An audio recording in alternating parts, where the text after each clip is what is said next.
Project बनवला आहे आणि मी इथे प्रमुख 2 ऊर्जा स्रोत दाखवले आहे. पहिले म्हणजे सोलर एनर्जी आणि दुसरे पवन ऊर्जा म्हणजेच वाइंड एनर्जी.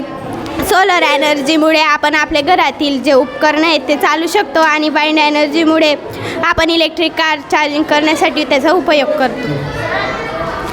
माझ्या प्रोजेक्टचं नाव आहे स्वच्छता आणि आरोग्य. इथं मी नदी बनवली आहे. जर आपण नदी स्वच्छ ठेवली तर आपल्याला प्यायला पाणी स्वच्छ भेटतं.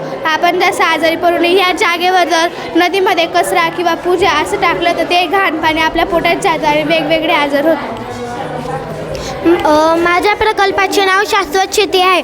हे ठिबक सिंचन हे तुषार सिंचन आहे. ठिबक सिंचनाद्वारे थेंब थेंब पाणी पिकांना जातं आणि तुषार सिंचनाद्वारे फवाऱ्यासारखं पाणी जातं. या दोघी याचा काही फायदा होतो का तुषार सिंचनाचा? ठिबक सिंचनामुळे पाण्याची बचत होते आणि तुषार सिंचनामुळे खताचीही बचत होते. चल सर लगेच थोडं थांबायला.